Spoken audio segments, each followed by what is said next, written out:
Good evening. Good evening, everybody. Welcome to Be Healthy Church. And this is numero 9. 9. You had to think for a second, didn't you? It is number 9. And clocking away through this series, just a reminder, I don't think we have a slide yet, but we are not health professionals, so don't do anything drastic without speaking to your GP.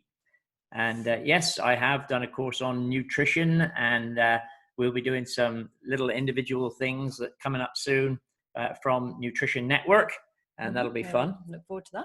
Doing those. And so that's great. But this is number 9, and it's all about real life, real faith, real friends with real food. Absolutely. And that's it. Real food. Yeah. The stuff that he made as opposed to what a factory produced. And it comes, of course, from John 10:10. And you can look that one up in your Bible. And now it's told me something that I don't want to know.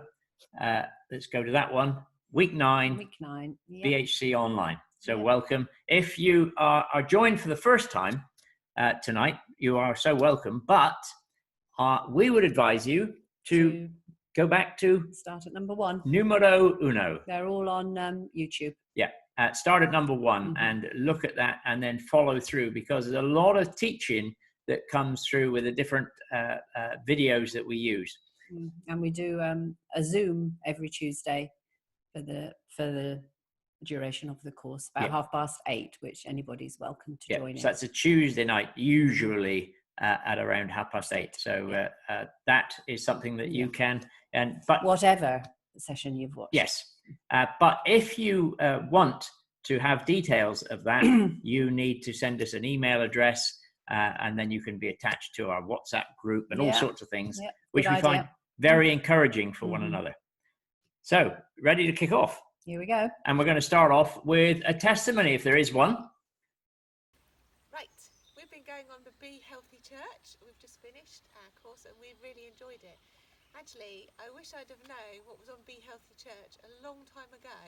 I think the thing that struck me the most was how I fed my children over the years. I just wish I knew about all the fats and the carbohydrates and the sugar and all things like that a long time back, because I definitely would have changed the way that I used to do my family meals, when we were all growing up together.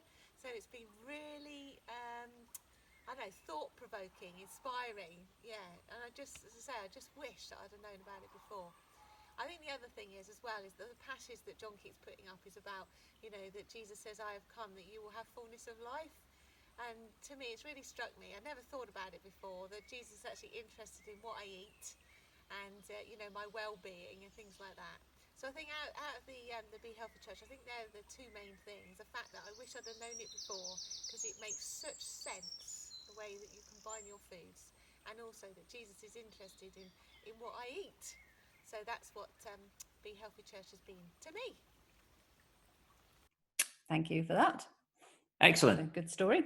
Yeah. Good testimony. And didn't we have a message this morning that even said that someone had lost a stone and someone else had lost 2 stone? Yeah, great. And that was a WhatsApp. That was a couple that we know. Yeah, that was been on the course, I think session 1 or 2 or both. Or probably since January. And sometimes it's a slow burn. Things don't always happen overnight. And we'll chat a little bit about that later on. But what we're going to do now is just remind us of this scripture, which we do look at every week. But that picture, thankfully, we haven't been looking at every week. No, it's not a very beautiful picture, is it? Yeah. And what I would say is, which one are you? Well, none of them. I'm not any of them. No. There is a reason for that. But today we have Mr. Tubby Guy, which didn't used to be around like this. And that's why we're looking at the way we are looking. And the Bible verse, everything is permissible for me, but not everything is beneficial. And you can see that in that picture. Everything is permissible for me, but I will not be mastered by anything. Food for the stomach and stomach for food. And but sometimes we have been addicted, or we are addicted. Many people are addicted to certain foods, and it's what is it? Sugar. Carbohydrate. Is that That's what it means by I will not be mastered by anything. yeah, and yet so many of us can be and are. So we want to help break free. Now then, Now this is a we're going to look at a BBC, I think it's Breakfast Time it is. interview Yeah. between two people there, and the guy at the back is a doctor. Yeah, well, there's might more not than be able to see that screen. Yeah, they can. There's more than one doctor in there, but the doctor in the background, which I put a little arrow to, is some old school of thought. He hasn't actually grasped onto the full picture of LCHF. LCHF. Need to use that term a little bit more, I think. Low carbs, high fat. Some people say low carbs, healthy fat, but it's the definition of what healthy fat is. Yeah. But this was on BBC probably a couple of years ago now, promoting the movie The Serial Killers. Serial Killers. Let's have a look at this. Thanks so much. 29. When Donal O'Neill's father suffered a heart attack despite being a fit man who never drank alcohol, Donal was baffled. So he decided to look at the impact of diet and now believes that everything he thought he knew about food is wrong. He undertook a high-fat diet while being monitored by doctors in his home of Cape Town in South Africa and filmed it all for his documentary, which is called Serial Killers. Let's have a look.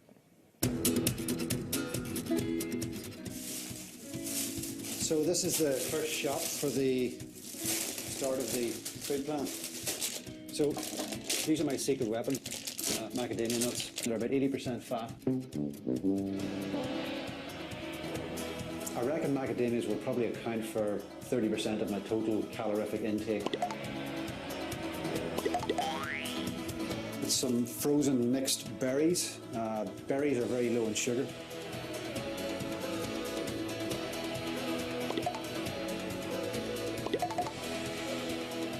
A nice leg of lamb. So I'll be eating probably 400 to 500 grams of meat a day. And of course, eggs.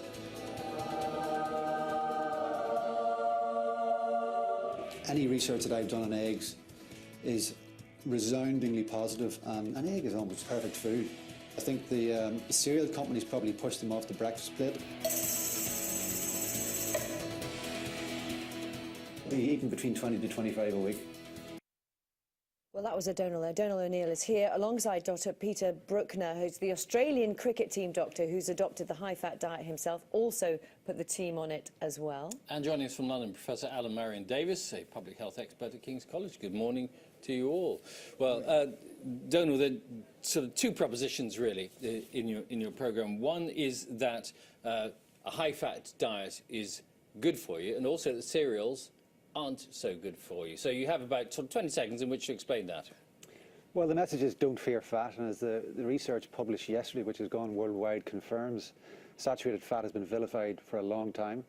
My own father was an elite sportsman, as was my uncle. They went on to develop heart disease and diabetes despite observing the prudent diet. And I went on a journey to discover why that may have happened. I discovered I had some genetic susceptibilities, and I discovered that a high naturally occurring fat diet with a low carbohydrate content was protective. And Peter can talk about the medical facts behind that, but Serial Killers is a personal journey, and yes, we vilify cereals. Nobody should be eating them. Dr. Peter Bruckner, you are the Australian cricket team doctor. You put yourself on this diet, the team on the diet. How has it affected you all health-wise? Well, it's had very positive effects in both aspects. I mean, I started the diet myself. I was concerned that really for the last 30 years, we've been losing the war against obesity and diabetes. I mean, really, the rates are increasing at a great rate, and it really coincides with 30 years ago we adopted this low-fat diet. And for the last 30 years, carbs have been the kings, and fat's been out. And the result of that has been disastrous, in that we're all we're obese, and it's a huge incidence of type 2 diabetes, which is a huge impact on the health system. So I looked into this and decided that maybe things were wrong. I thought the best way to work it out was to try it myself. I went low carb for 12 weeks, lost 12 kilograms. Very easily, eating very well, eating all the foods that our parents used to eat, eggs and bacon and fatty meats and butter and milk and cream, and loved my food and lost all this weight. And so the cricketers noticed a fair difference between tours. That I was half the man I was in the previous tour, and a number of them came up to me and said, tell me about this diet, I'd like to try it. Well, let's test this with Alan Marion Davis in London. Morning, Alan. So it worked for the Australian cricket team, it appears, and Donald says it worked for him, having a fabulous time eating saturated fat for 28 days. Is it advisable for other people? Well, the trouble is, it doesn't work for millions of people around the world. It doesn't work. I'm not talking about this particular diet, but the whole notion of high fat and a high sugar in particular is a disaster, and that's what's causing so much obesity and so much diabetes and heart disease around the world. All the big international studies confirm that we should be eating less fat in general, particularly less saturated fat, and certainly cutting back on refined carbohydrates like sugars. Well, Donald had no sugar at all. Which is good. That's a good thing, and that's what we should definitely be doing. We should be eating more fruit and vegetables. I like the idea of the nuts and the berries. That's good. More fruit and veg, more pulses and beans and peas, and generally eating a more Mediterranean diet is what we should be aiming for. Less meat, a little bit more fish. That sort of balance. Okay, let's just pick up the thing about sort of cereals, including wheat, for example. Alan Marion Davis, that provides fibre. Do we or do we not need that in our diet? We do, but we're told that so much of what we consume, especially in processed foods, all of the fibre has been processed out of that stuff. So we do need the unrefined grains and cereals and things, and those are good for you, and you mix those in with the fruit etc. for your breakfast, and then you have a vegetable-based lunch with pulses and beans and things, and less meat than we normally have, and a little bit more fish, and that's an olive oil. I know there's controversy about that at the moment, but that sort of Mediterranean diet is really what we should be trying to get down to, and the Brits are a long way from that. Okay, Donald, you sort of form almost a sort of cereal conspiracy. You say that we eat so much wheat and bread and other products like that because of the US government policy from the 1930s? From the 1970s, when the food pyramid was created. And I mean, the political and commercial motivations that drive grain-based products are almost unstoppable. And even look at what happened wheat. The man who re-engineered wheat in the 70s to save millions of lives in the third world countries, he won the Nobel Prize. Big Food looked at that. They saw wheat that was producing more output per acreage. They adopted it because it was cheaper. But what that wheat has done, it has impacted blood sugar levels globally much more dramatically than the wheat our parents and grandparents grew up with. I wanted to just pick up because you went into this because of your father, sort of genetic bias, which was going to give you what you thought heart disease and diabetes. How did it change your physiology being on this diet? I gained muscle, I lost fat, and I only exercised for 8 minutes each week. And I mean, the takeaway is, I mean, sugar comes in packets like that, and it's no coincidence that they look like cigarettes, in my opinion, because they're incredibly damaging. And the real message is eat real food. Peter, is it really healthy to eat only one kind of food and exclude everything else? Surely, I mean, it may work for athletes in the short term, but isn't a little bit of everything the best pattern? Yes, you can't completely remove carbohydrates from your diet, but we're all having far too much carbohydrates. And I certainly agree with Alan that the two big evils are sugar and processed foods. I think if we drastically reduce the amount of sugar and the amount of processed foods, we eat real food is what it's all about. We should get back to eating real food because and this whole low-fat movement, the problem with low fat is that when they remove the fat, you take away the taste. So what do the food companies do? They put sugar in. They mightn't call it sugar. They might call it high fructose corn syrup or something like that. But there's sugar in all these foods, and that's been disastrous for our health. Okay, and Alan Marion Davis is agreeing with you there. Yes, he is. Thank you, Alan. And gentlemen, thank you both very much. I know you're both endurance athletes in an amateur sense of the word. So where we're going next is we're getting in bed with some elite world champions, including an Ironman who eats high-fat, low-carb. Okay. So we have some tips for you. Thank you very much. I'm not onto Ironman yet. Yeah, I wouldn't say 2 miles a day is endurance either. You can watch the film online at serialkillersmovie.com. Of course, you're much more of an endurance athlete. A triathlon, but not on the Excellent. Excellent. And it's great, but it's interesting how the old school of thought is hard to get rid of, isn't it? Yeah. And because I think he was interested in what they were saying. absolutely, yeah. And it was a little bit. Oh, yeah, he did the Mediterranean diet. He'd heard of that, but the way that they were talking about saturated fats is different to what he was seeing as saturated fats, because he's seeing pastries and pies, which are not good for you. No. No, and he would say that. Yeah. So it's a good mix, and we're not putting the old guy down in the back. You say he's old. Yeah, he's a lot younger than I am, but you know what I mean. I think when I watched this, I wrote a couple of things down, and eggs are the perfect food. Yeah. And don't fear fat. Don't fear fat. No. Absolutely. Come a bit onto that in a minute. And look at this. And I got this from, I purposely leave links to slides, and I use, if we show a video, I want you to know where we got the video from. We don't want to hijack someone else's material. No. We just want to share it. You can go and have a look for yourself then. Absolutely. And I was looking at this, and I kind of feeling we were on holiday, because I noticed that there is a website, or we're in a country that isn't O2 or no. So we must be on holiday when I was looking this up. Probably when we were on lockdown in Spain and couldn't get back. More than back. likely when we spend a lot of time on our phones. Being shut in a little flat for a whole week. Because of this dreaded virus. Anyway, grass-fed cows, grass-fed milk, grass-fed meat, grass-fed lamb. Can you remember it? We lived in Canada. And someone, well, I'm sure you can remember living in Canada. Certainly can. But someone gave us some lamb. Which wasn't grass-fed. No, it was cereal-fed. And it wasn't very nice. I'm sorry if you're watching who gave it to us, but it wasn't nice. We had a job to eat it. It tasted completely different. Than grass-fed meat. Yeah, and so grass-fed cow, when we've got animals here that only grass and milk from the day they were born. We've got a little small holding, and they have grown like, I was going to say like weeds, but they are so good and they're so healthy, and they've had nothing in their lives except milk and grass. And they are looking really good. Yeah. But it's the same goes for humans, not that we should be eating grass. We don't die if we live on grains. It's not that we're not meant to eat just grains. No. It causes us to be fat and unhealthy. And, if I want to get animals fatter, I give them some cereals. Grain. Yeah. And, another little thing that we need to see is that most weight loss doesn't come from exercise. Yeah, it's quite good to read that, isn't it? Yeah. You haven't got to go out jogging 20 miles a day. No. If you want to lose weight, there's nothing wrong with jogging. No.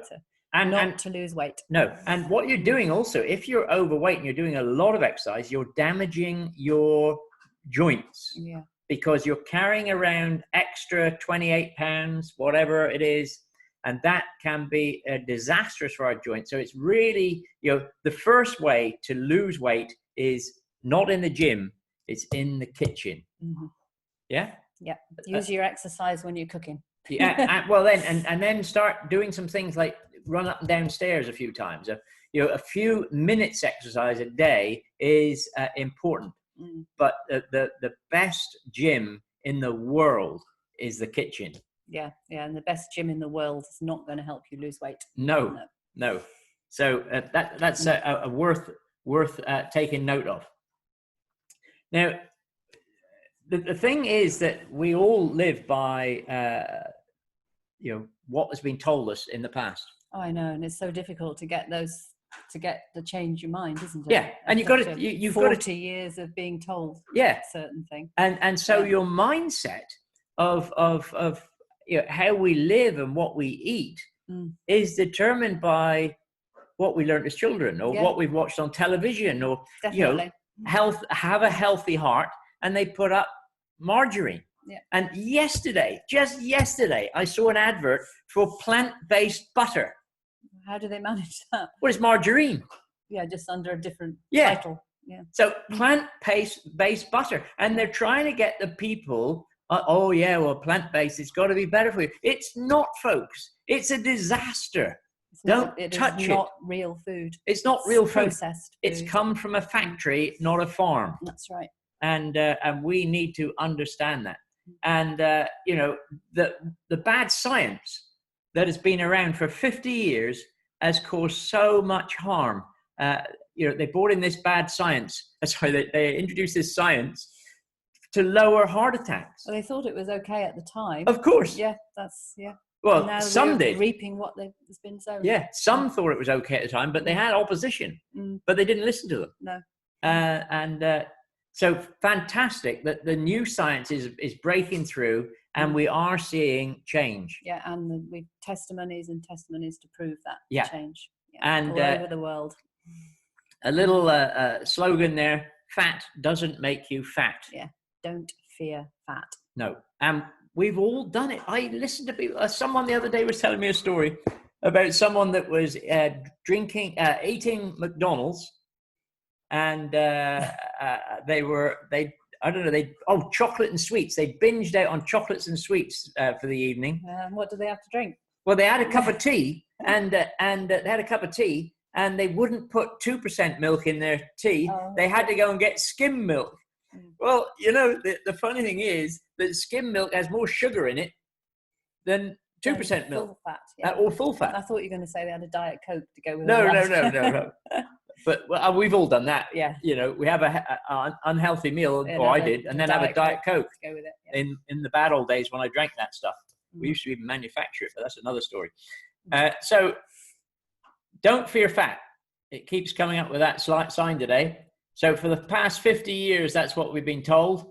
And also, I come across this. I don't know if you do, just reading people, but surely bread and fruit are okay. Yeah, surely I can still eat my bananas. Yeah. Yeah. And you can, but not to any great extent. No, they have got a lot of sugar in them. And not if you're trying to lose weight. No. If you're trying to lose weight and you're chucking bananas in, that's like one banana is 5 teaspoonfuls of sugar. Actually, bananas are one of the highest fruits with the highest sugar in carbohydrate. And then people say, but bread is okay. Well, not if you're trying to lose weight. And once you get off that, I remember when we started on this low carb, higher fat diet, that we did miss bread. Yes, and I made some bread in the microwave using flax and egg. It was eggy bread, which did get us through, or got me through missing bread. But now I don't miss bread at all. No, and when I eat bread now, it doesn't do me any favors. No.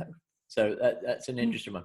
But keeping your sugar levels in check is good to health. Mm-hmm. It's important to health because you don't have to be overweight to be poorly on the inside.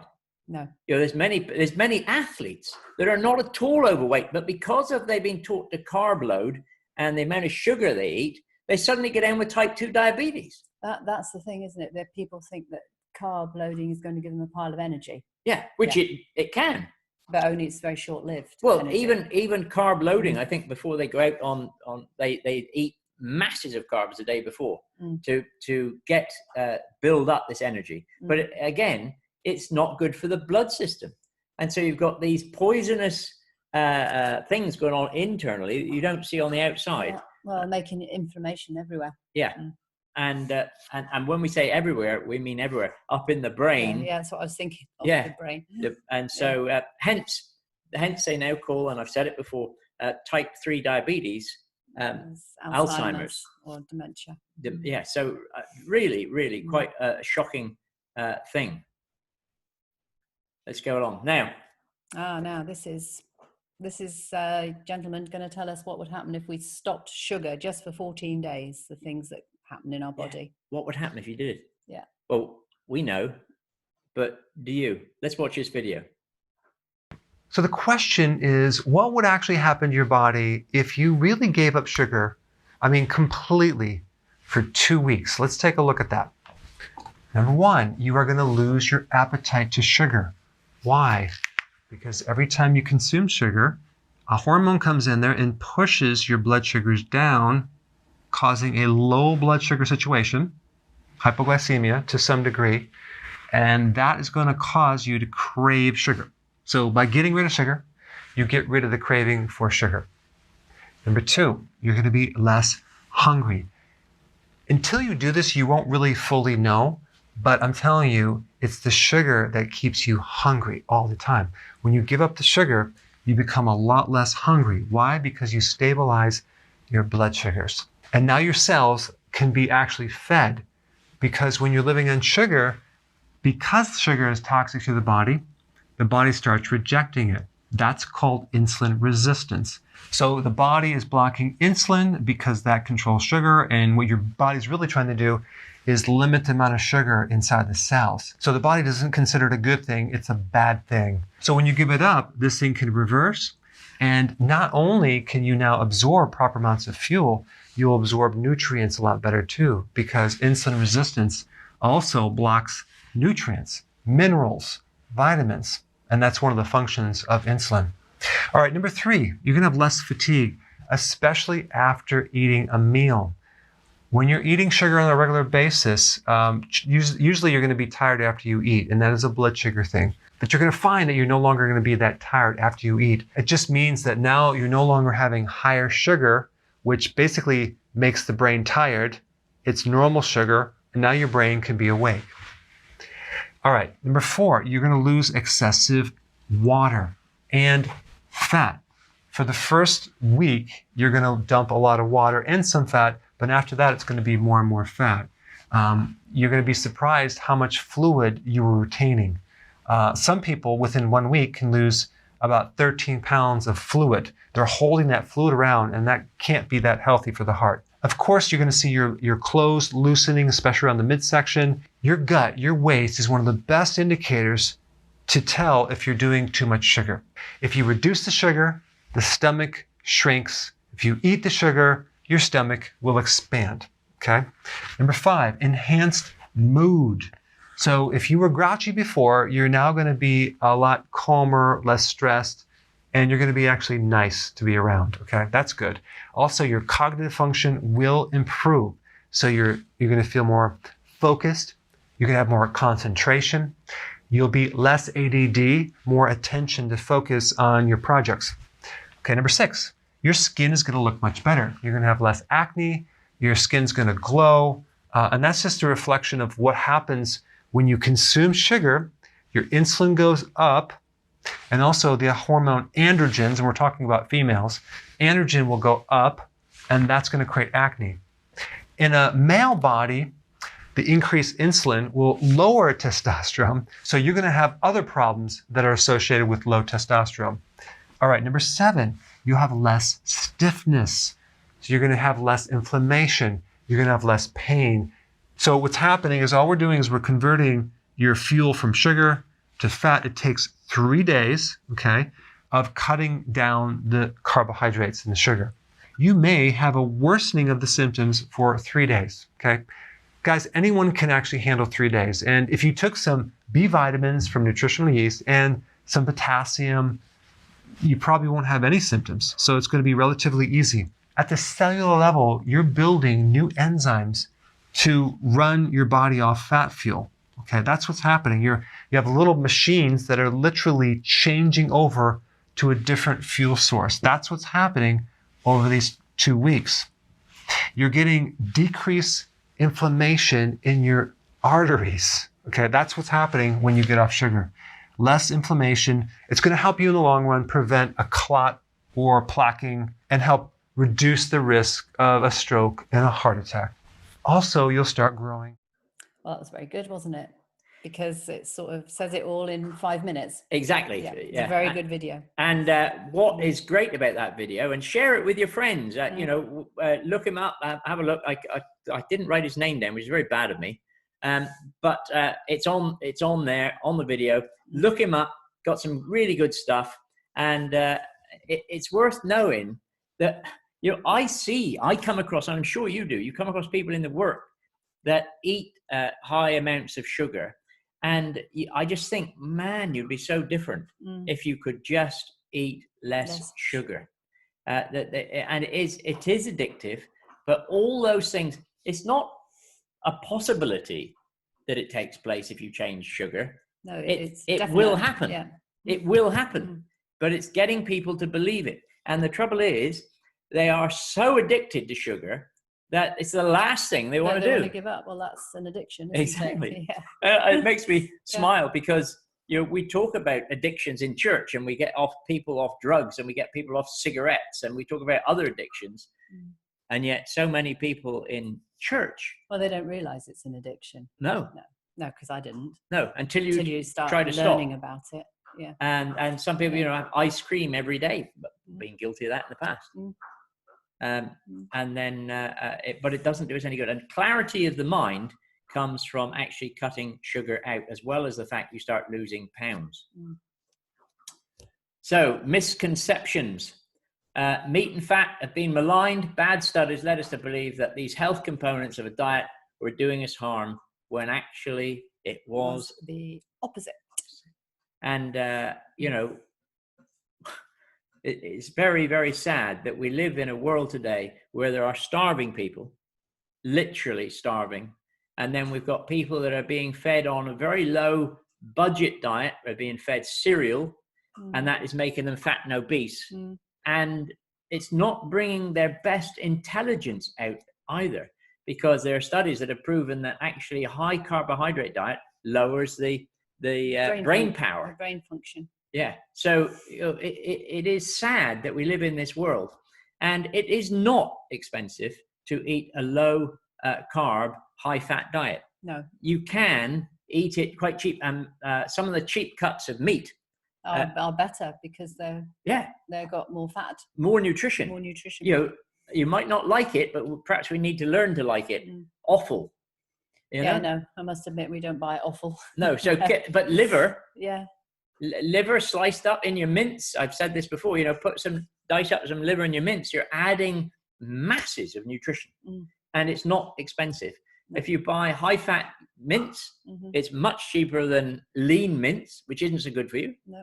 So and you're not spending pounds and pounds on processed food, pizzas and cakes and biscuits. And you eat so much less when you eat high-density food, real food. You eat less of it. Butter on your cabbage, as I say most weeks. So it says there that Americans have become fat and sick on this diet. Well, actually, it's not Americans. No, it's the Western world. The whole Western world, and beyond, because the Western world, us Christian people, talking about Christians here, that we've gone into countries to take the gospel, and we've also taken them our bad way of eating. Yeah, that's true. And we take them the television so they can see all the adverts, all the junk food, and all the junk, and they want it. You see on that program that we recommended right at the beginning, the Magic Pill, how Aborigine countries where they started drinking Coke for breakfast and eating the wrong way, and it's killed them off. So it's very sad. It is sad. Fat, sick on this diet has led to obesity, heart disease, and diabetes. Thankfully, with programs like we show on this channel and the videos that we're showing, things are changing. You think we rehearsed that, wouldn't you? We guarantee we didn't. We don't do things like rehearsals. It wouldn't work. We just hit the button. Now here's our friend Dr. Becky. Eating a low-carb diet is an effective way to lose weight, but we live in a high-carb world that is filled with fast food temptations, grab-and-go pastries, and endless pizza commercials. In this video, I'll share 17 quick tips to help you stay low-carb. If you're just getting started, this list will carry you all the way through to your goal. If you're an established low-carb dieter, keep track and see how many of these tips you've already mastered. One of the first things to realize when you go low-carb is that carb addiction is real. When you eat refined carbs like cookies, cakes, candies, cereal, and bread, your brain releases a chemical called dopamine. Dopamine is nicknamed the feel-good chemical because it makes you feel good. Did you ever eat a stale piece of chocolate or a dry pastry and think, yuck, this doesn't even taste good, only to go on and eat the entire thing? Well, that is thanks to the stimulation of dopamine. Your mouth might think that it doesn't taste good, but your brain is loving it. The only way to break free of carb addiction is to cut the carbs. However, Like other addictive substances, when you give it up, you're faced with a few days of withdrawal symptoms. To feel better, follow tip number 2, which is to take an electrolyte supplement. Carbohydrates cause your body to retain water. When you cut the carbs, water along with electrolytes like sodium, potassium, and magnesium are flushed out, which adds to the fatigue, craving, and headaches that we see with withdrawal. Do you know what else makes you feel better? Eating a refined carbohydrate. But if you try to take the edge off of withdrawal by sneaking a high-carb snack, you'll set back your progress. Be patient and allow your body the time it needs to transition from being a good sugar burner to being a good fat burner. And to avoid giving into temptation, live by tip number 4, which shares the truth that all cravings pass. Whether you give in and eat junk food or not, the desire will go away. As I like to say, the only thing that chocolate does for me is make me want more chocolate. Of course, anyone can get caught off guard by a weak moment. So if you have an unplanned splurge, follow tip number 5 and get right back on track with your next meal, not the next day. The quicker you get back on course, the better you'll feel and the less work you'll make for yourself in the future. Tip number 6 is that refined carbs and fat don't mix. The reality is that sometimes it stinks to be a low-carb dieter because the real world is not set up for your success. We use high-carb treats like cake to celebrate happy occasions, and pizza is the ultimate quick dinner. But if we break these foods down, we see that they are a mix of refined carbohydrates and dietary fat, which is the best combination to gain body fat. The refined carbs in these calorie-dense foods spike insulin, which is the hormone that shuttles the unneeded calories into fat storage. While eating carbs and fat together is not good, doing the opposite should also be avoided. So tip number 7 is to avoid eating a diet that is low in both carbohydrates and dietary fat.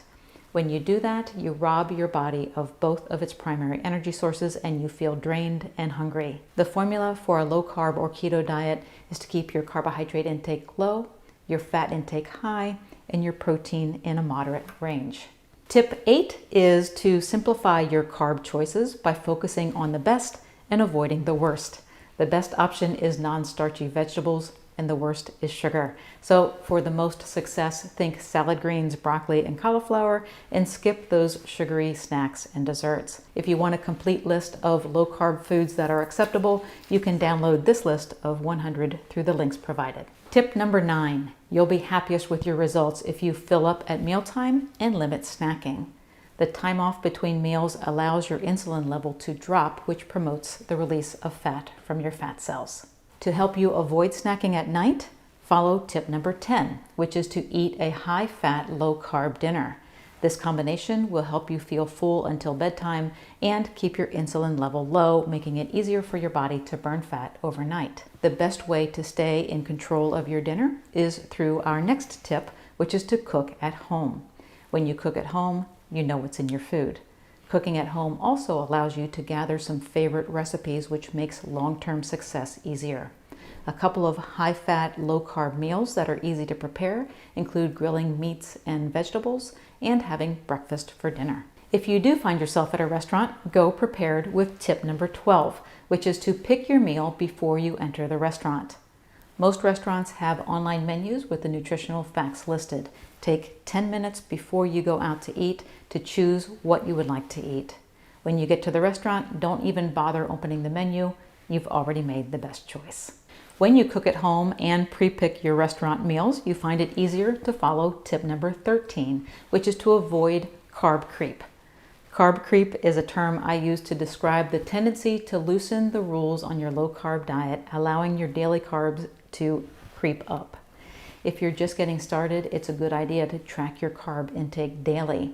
If you are an experienced low-carb dieter, you may not need to track your intake every day, but by doing so every week or two, you can avoid carb creep. To make sure you're not going down a slippery slope with your food choices, follow tip number 14 to determine if the item is worth eating. To do this, make sure your intended meal meets 2 criteria. You want the food to taste good and leave you feeling good after you eat it. If it doesn't pass that test, don't eat it. As you get into your low-carb journey, you must guard against discouragement. One of the best things to do is keep in mind tip number 15, which shares that comparisons are dangerous things. Your body is the one you've got, and it is doing the best it can with the resources that it has available. Others might be able to eat more carbohydrates than you or get faster results, but as long as you stick to your diet and keep your focus, you will reach your goal. Another thing to guard against is the judgment of others, which brings us to tip number 16. Others will always question why you've changed your eating habits, but there's no need to defend something that works. Results speak loudly. Stick with your diet, and in the future, some of those naysayers might just come to you for dieting advice. And this ties into our 17th and final tip. Don't stop before the magic happens. Whether you have 10 pounds to lose or hundreds of pounds to lose, the transition will take time. Accept that the best things in life are worth working for and keep your focus on your goal. There's nothing better for your joints, heart, immune system, and sense of satisfaction than freeing yourself from the burden of excess weight. And your low-carb diet will get you where you want to be, as long as you don't give up. Okay, there you go. 17 ways for you to stay low-carb in this high-carb world. Before you go, please click the subscribe button and hit the bell icon to get a notification when my next video is released. Thanks for watching. Downloaded, but we wanted to just share some of the things that she talks about, and I think this will be a link to this will be put on the end. If you look below, you'll see links. But she gives us out. It was one of her last week's videos. It's just 17 tips to help on a low carb. Yeah. In the real world, because we all live in the real world. What were some of them, Sal? Yeah. Well, I jotted a few down. All cravings will pass. Yeah. So you've and the just sugar got to guy get tells over that. Didn't he? The sugar guy said that just now. Yeah. And if you do slip up, just get right back on track. I think we say that quite often, as soon as possible. Yeah. Don't mix your carbs and fat, and don't have any snacks. This is if you're, finding serious. it doesn't work. Are you? If you're serious, because you can play at dieting, and one of the things that struck me through watching, I don't know which video it was, but and it's obvious, really. When people join on us and they start on with Zoe's method or Dr. Becky or phase or whatever, initially there's a rapid weight loss. Yeah, which is fluid, isn't it? It's water. It's water. It's water. We're losing water, and that's not bad. It's still weight. We're still carrying it around, but and you might be disappointed in that. You might think it's all the fat has dropped off. No, that'll come later. Yeah, it's water to start with. We lose water, and what happens when we binge or we go off the wagon for a day or two? We suddenly start retaining water again. That's why in a weekend you can put on 3 or 4 pounds, and yet you say, well, I haven't eaten that amount of food. No, but you've probably been eating your carbohydrates. The wrong food. And then you're retaining the water. Yeah, and the sugar and the processed foods makes your body retain liquid when you don't need to be carrying that around. Very interesting. Yeah. And if you're going to go out for a meal, she recommends that you have a look at the menu online beforehand. Good idea. Choose, so that you're not tempted when you get there. Yeah, don't even pick up the menu, I think she says, doesn't she? And don't go for something like boiled chicken and veg. You're not going to enjoy. Go for steak and vegetables, Yeah. And don't be afraid in a restaurant, because I used to be. Of asking for... Please, could you leave the potatoes off? Yeah. And stick a side salad on? Oh, I've done that. We've gone out for a Sunday roast, and I've said, can I have extra veg and less potato, please? Yeah. And they're fine. Yeah. Yeah. But don't be afraid to ask. And because if it's on the plate, it's much harder to resist. Whereas if it's not on the plate, you won't. And so I can remember the first time having a mixed grill, and I usually had mixed grill with chips. And I can remember the first time I ordered the mixed grill, and I hesitated, as I said to the waiter, could I have a side salad with that, please? And no problem. And I think you did the same. Yeah. And we both really enjoyed it. Mixed grill is a good thing to have when you go out. Nice. Yeah. Anyway. And this, I think it was good when she says comparisons are dangerous. So if you're comparing yourself to someone else, it can sort of make you not want to carry on because you've not done as well as the next person. Yeah. And also men lose weight quicker than ladies. Yeah, but isn't that it's so true, isn't it? You know, even in a group like this, you hear someone come in and say, "Oh, I've lost a stone in the first week." It can make you a bit disheartened. Can't it? Well, and I've lost 2 pounds. Yeah. But I mean, if you just look at 2 pounds, you know, that's a bag of sugar. Yeah, that's a brilliant thing to have lost, isn't it? Yeah. And remember that first weight loss is and the other one that's really good is that others will question you. Those that aren't following this healthy way of life, they'll question what you're doing, but don't defend. Just do it. Yeah, you're in charge of what goes in your mouth. They aren't. Exactly, and it is. Sometimes tough. That's easier said than done. I know it is tough, isn't it? Because for goodness' sake, eat some carbs. Yeah. You know, well, a bit of cake won't hurt you. Yeah. Or everything. Well, as long as everything's done in moderation. You know, it's nuts. Yeah. You are in charge of what you put in your mouth, and if you don't want to, don't. And sometimes people say these things because they know that they need to look at their diet a bit, but they don't want to. I think that's quite true. Yeah. And so it makes them feel better. Now, how has your week been? Yeah. Join us on Zoom if you are. If you want to, you can join us. Watching this live. Yeah. Or if you're on catch up, you could try check in to see if we're on this Tuesday evening. If it's months and months after this video is initially shown, we might not be. No, we're not quite sure what's going to be happening, are we? So, but they will be there for you to go through the whole lot again. And some people found that watching them through the second time, wow, I didn't see that on the first time, that often happens. Yeah, that often happens. So that's worth checking out these videos. And, really low carb, high healthy fat is a fantastic way to live. Yeah, and you're certainly not hungry. No. I think that's one of the biggest fears. Oh, I'm going to be hungry. I'm not got my toast. I'm going to be hungry. Yeah.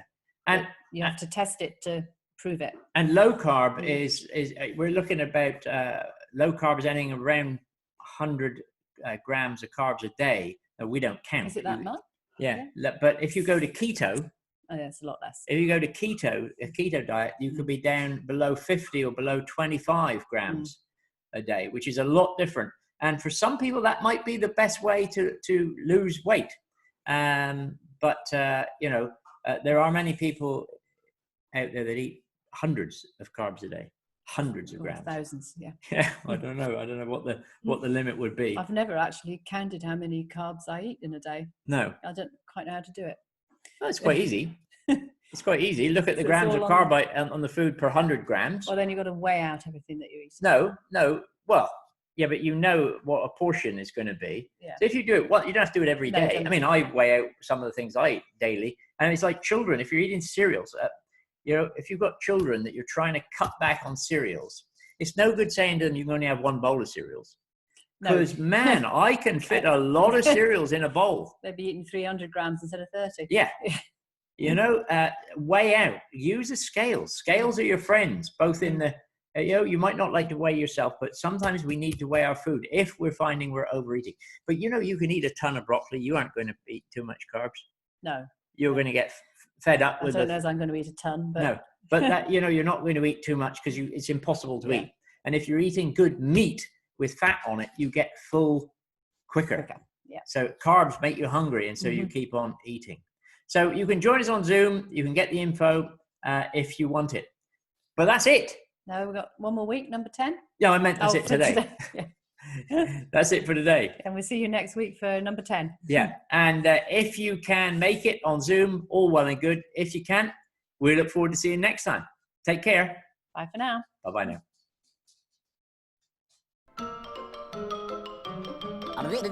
That's all, folks.